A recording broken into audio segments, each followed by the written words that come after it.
stand behind them, and if there's political fallout and any negativity that comes down on me because of it, I'm willing to take that on my shoulders because that's going to be part of my job. All right, we are now ready for closing remarks. Mr. Orsic, would you go first? The theme of my campaign has been Let's Make a Difference. As a teacher, a coach, a member of the Planning Commission, I've continuously been involved in short and long-term planning for my entire adult life, which I think uniquely qualifies me for this job.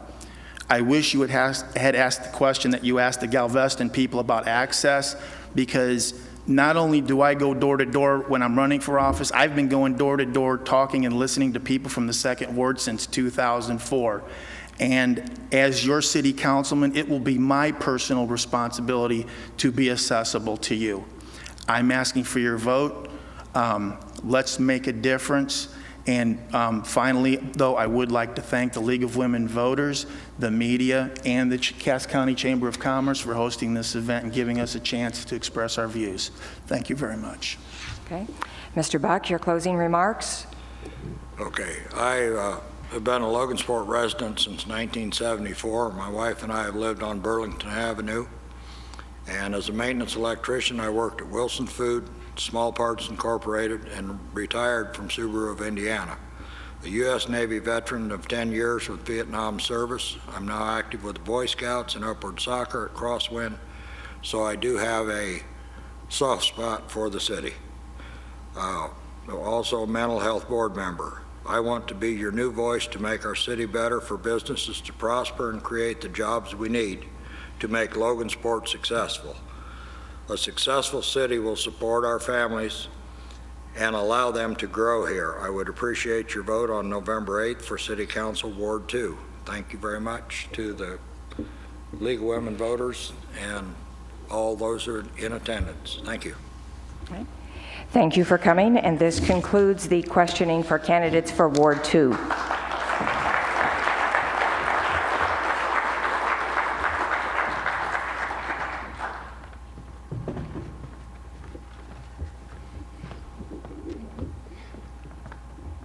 Next up, we have candidates for Ward 4.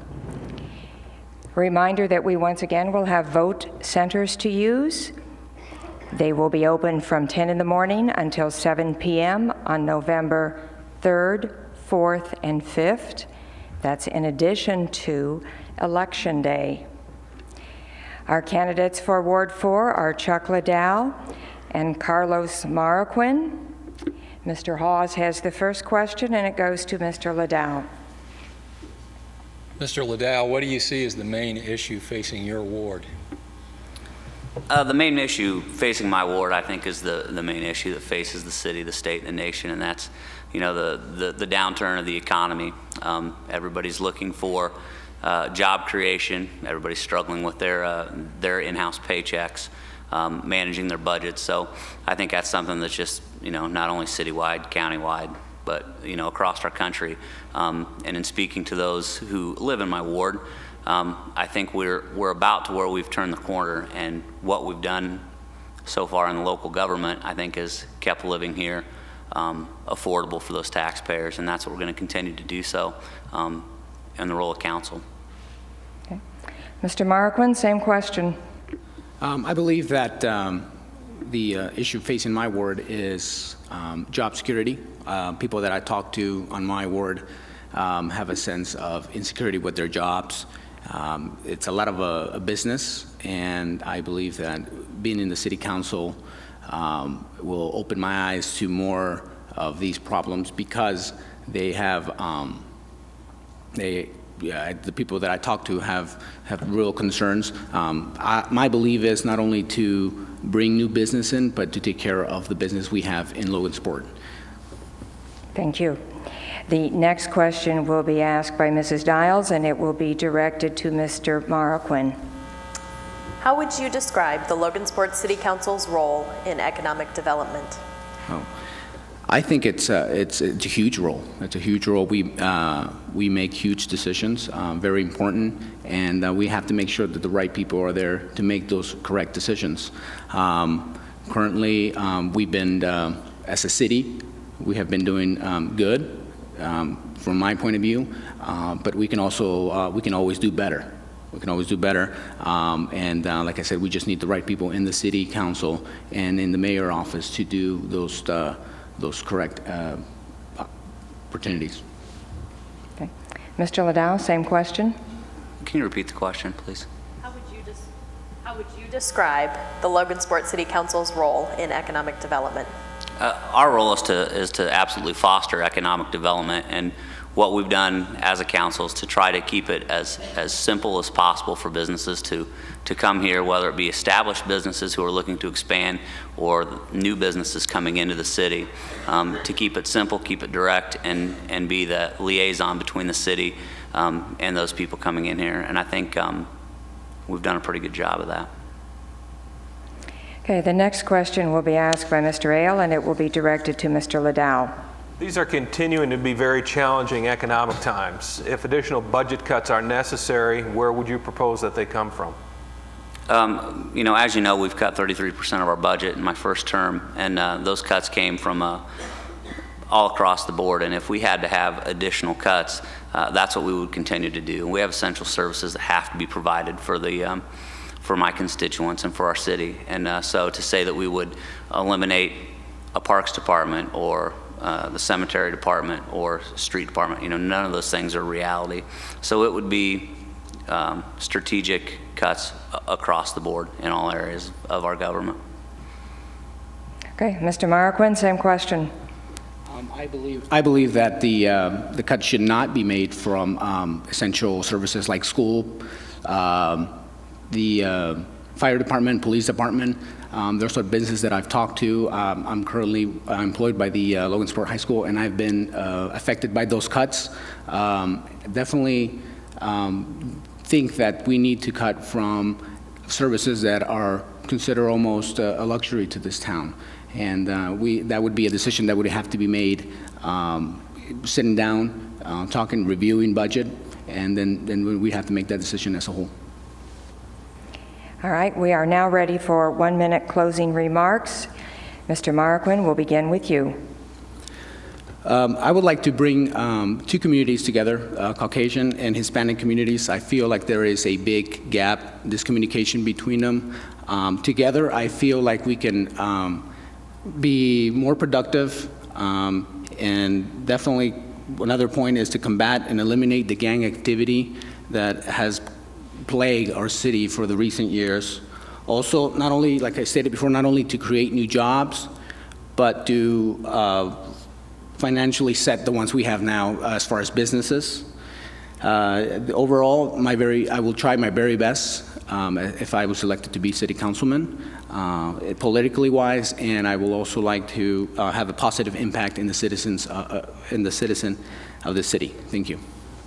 All right, Mr. Liddell, your closing remarks. First, I'd like to thank everybody involved, the League of Women Voters, the media, and McHale Performing Arts Complex for hosting this evening. As usual, a wonderful job. I'm born and raised Logansport boy. My family owns a business here, and I've been an educator for 18 years, working with the youth of our community. Graduated from LHS, went to Purdue, and immediately came back, investing my life into the city of Logansport.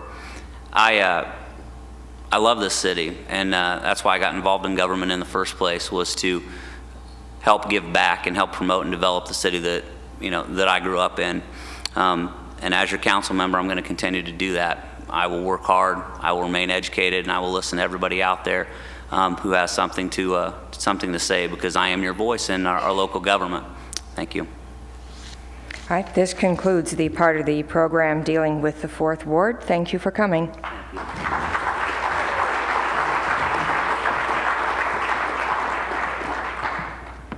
Okay, we will now move on to Ward 5. Reminder that on Election Day, November the 8th, hours will be from 6 to 6 for the polls being open. Following sites are open for early voting: the Logansport Mall, the Benjamin Long Recreation Center, and the Downtown Senior Center. Okay, our first question for Ward 5 will come from Mrs. Dials, and it will be directed to Mrs. Popejoy. What do you consider to be the main issue or issues concerning constituents in your ward? Without a doubt, the main issue in the city of Logansport for all wards is the lack of economic opportunities for our citizens. We need to do everything we can to provide more opportunities of employment for our people in our community. Specific to my ward is the 18th Street corridor proposal. That proposal at this time, as I've seen it, would directly affect individuals living along 17th and 18th Street and possibly take part of their property, as well as some of the businesses in that same area. I don't believe that that is necessary at this point in time.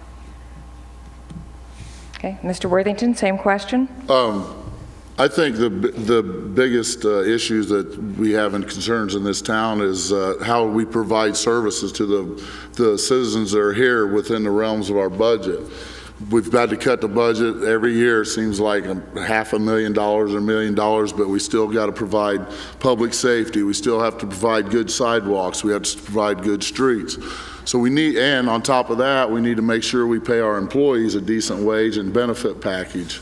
So I would say the biggest issue is making sure that we keep the citizens of this town safe within the realms of the budget. Okay.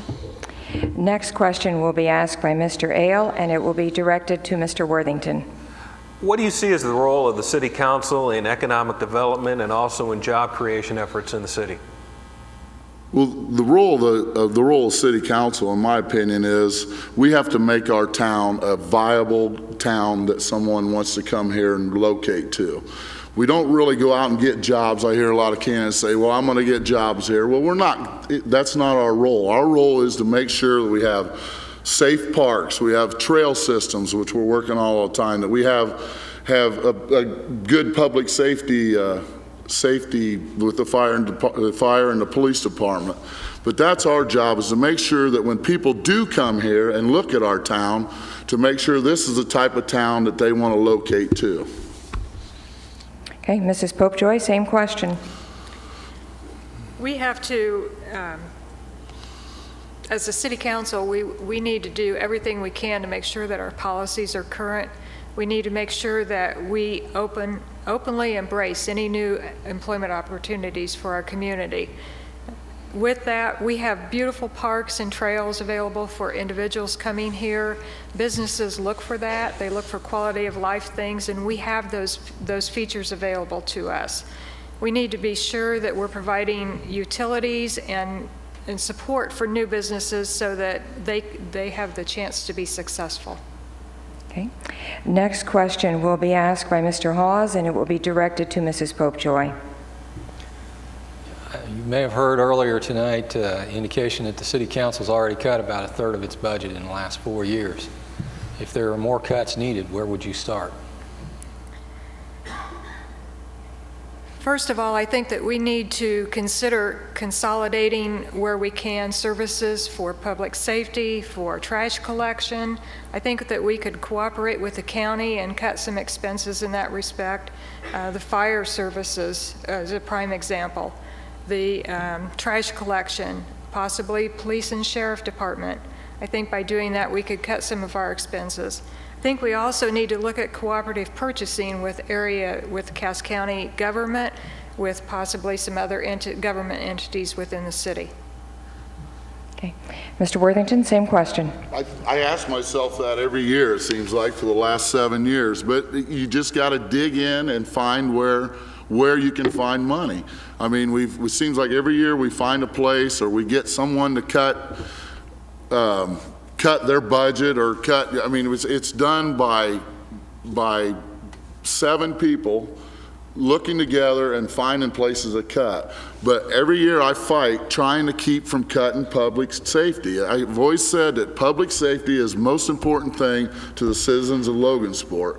So I'm going to look away from that, and every year we seem to find a place. But it's something you have to just go through the budget one step at a time until you find where you can cut money. Okay. We are now ready for 1-minute closing remarks. And Mr. Worthington, I'll ask you to go first. I want to thank Bob and Michelle and Kelly and the League of Women Voters and the Chamber for having us here. One thing I want to wish my daughter's playing in the junior championships this weekend down in Otter Creek. I want to wish Amy good luck. I've been your councilman in the 5th Ward for the last 8 years. I've always been approachable. I've always tried to take care of any problems that pop up when people are concerned. They always call me. They always find me. If I can't find an answer, I usually find an answer for you. I'll be there for you like I always have. I don't let politics make my decisions. I've always decided what's right. I think what's right for the city. And if I'm not sure, I have a lot of people in my ward that I ask. So I will continue to do the same thing, and I appreciate you having me. Oh, I want to thank Teresa too for showing up too. Okay, Mrs. Popejoy, your turn for closing remarks. Thank you for the opportunity this evening to speak to the citizens of Logansport, with special thanks to the League of Women Voters, Chamber of Commerce, McHale Performing Arts Center, members of the press, and all those individuals that work behind the scenes to make this event happen. When I made the decision to run for City Council, it was because I didn't feel the citizens in Ward 5 were being represented in the manner they deserved. That decision was difficult for me because I'm a behind-the-scene kind of person. However, I feel the November election is a turning point for Logansport, and which direction we turn depends on you, the voter. I've lived in this community my entire life and am proud to call this home. I've dedicated 37 years to the Logansport School Corporation, its employees, and students. I know firsthand the financial challenges government entities face. Throughout that time, I have strived to always respond to any individual's concern, follow up with responses when I said I would, think about what is going to be best for all concerned in the short and long term, and always treat people with respect. I will bring that same tireless work ethic, dedication, and respect to the City Council when I'm elected. Your vote in the November election for me will be a positive step toward a better Logansport. Thank you. All right, thank you. Good.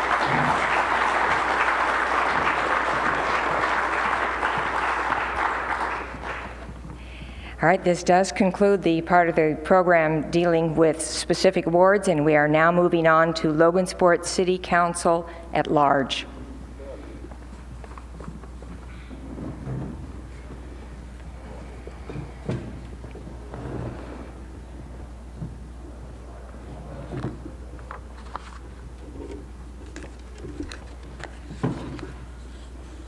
We will continue rotating questions so that not everyone has to have the first question up. Mr. Ale is going to begin, and his question will go to Jeremy Ashcraft. There's been a lot of talk over the past year or so about the 18th Street project. Do you support this effort, and can you explain why or why not? I do support the 18th Street project for a number of reasons. It is not simply a beautification project as it's been called. It is so much more than that. Do we need a Grand Boulevard? No, but we certainly do need to improve the infrastructure along 18th Street, because with the new IB Tech campus, I fully expect to see development in that area. There are 60 times a day when a school bus crosses the tracks there near Transco. That would eliminate a safety hazard. There's tremendous potential for development at IB Tech, and we have to continue to foster the opportunities there with good infrastructure. Okay, Mr. Hastings, same question. I'm not so sure that I support that. I think Burlington Avenue would be a good approach. I think it's money that, I mean, when you're in your tough times, you got to watch your money. So I'm not sure that 18th Street would be feasible. But, I mean, it's on track. It may happen. I don't know whether it will or not. But I think there are other things we can look at. And like I said, Burlington Avenue is already there. It could be a good approach. As far as the money that's been appropriated, I'm not sure on that either. If it has to be spent, like it was already said, I'm not sure on that. But it's definitely something we need to take another long, hard look at. Okay. Mr. Mayor, that question goes to you. Yeah, I support the project. You know, we think a lot about 18th Street as being another interchange off of the Heartland on into the city, but it's also important to think about 18th Street as a major route from the east and central parts of Logansport to the south side. As Jeremy mentioned, there's about 60 school buses a day, or 60 crossings a day at that rail site. That can cause a lot of congestion trying to get to the south. As that area develops, we're going to see an increase in business down there. That business is going to depend more on the citizens of Logansport to operate than it is on any traffic from people coming along the highway. So ability to get from the central and east sides of Logansport to the south side is going to be critical for those businesses to succeed. Okay, Mr. Martin, same question. I do not support the 18th Street Corridor project. Reasons are, I think, common sense reasons. When you cut public safety and you constantly focus on something like a beautification project, that's bad. That's bad for business. It's bad for the city. And I understand that we would like to support our businesses on the east end of Logansport. But when you do that, when you constantly focus on an 18th Street, you're avoiding our downtown. And I'm sorry, but I think we need to get back to the basics and focus on our downtown. And instead of focusing on one street or two streets, let's get back to preserving the history that Logansport has to this day while focusing on the future generations to come, and allow that Hoosier Heartland Corridor to allow people to go through our downtown and see how beautiful Logansport really is. No, I do not support the 18th Street Corridor project, and I won't start now. Our next question will be asked by Mr. Hawes, and it will be directed to Mr. Hastings. Mr. Hastings, what do you see as the role of a city council member when it comes to creating jobs? Well, I think city council, I mean, you're one of 7 if you get elected. I've been on the council 8 years. You work with LEDF. You just got to vote for the things that will get jobs here. And I think I work at a place, Matthew Warren, that has a lot of customers. I mean, a lot of them. I'm thinking maybe we contact them one at a time and see if they would be interested in making a plant in Logansport. We need an industrial base in Logansport that we've lost on Water Street, and we need livable wage jobs, which are $16 to $19 an hour. We don't need $8, $9, $10 an hour jobs. We have those.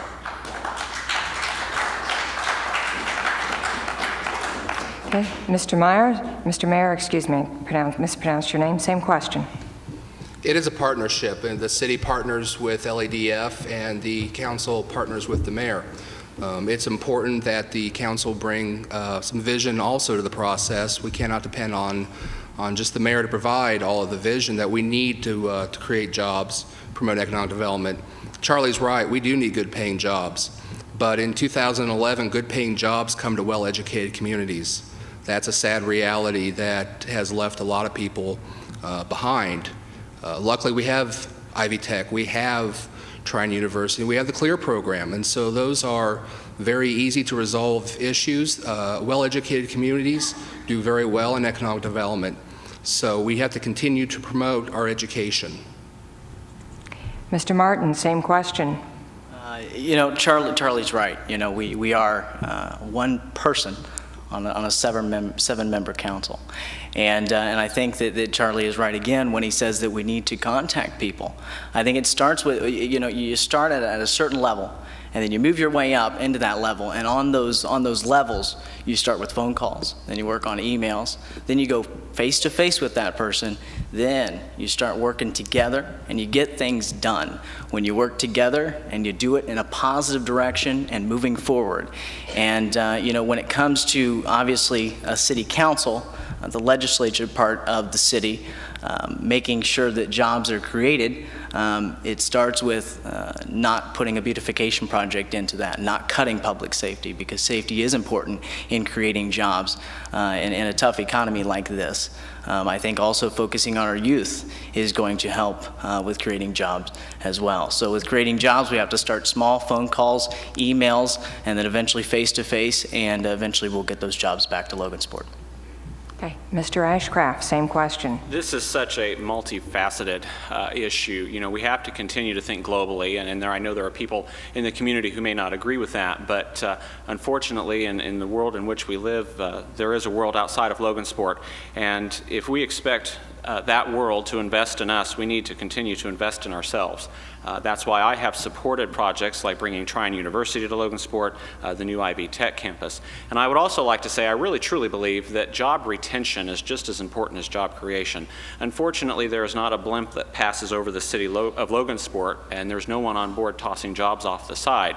So it is important to keep the jobs that we already have. And if that's through tax abatement, it's worth every dime if it saves 5 jobs or 50, especially if it's your job or the job of a loved one. Okay. Next question will be asked by Mrs. Dials, and it will be directed to Mr. Mayor. In recent months, there's been a lot of discussion concerning the future of Logansport municipal utilities. In the coming months, there will likely be some decisions made with regards to that topic. What are your thoughts about Logansport municipal utilities from the perspective of a prospective city councilman? We need to do a reassessment of everything LMU does from top to bottom. There's no other way of saying that, it's simply outdated. I work in IT. I've worked in IT for 16 years since I started at Butler University in their IT department. This is a computerized world, and the fact that you can't pay your bills online, the fact that you can't pay with a credit card, those are just indicative of how out of the times they are. Part of that reassessment is we need to decide, are we going to continue to only generate 30% of our electricity? Are we going to generate all of our electricity or none of it? And that has to be a decision that's made based on how much is the rate going to be, how many jobs will we lose if we continue to have above average industrial rates, and ultimately, what is in the best interest of the entire community. Okay, Mr. Martin, same question. I think Matt is right. You know, I think that it starts with updating things a little bit. We are going into 2012. We're not, in 1970s.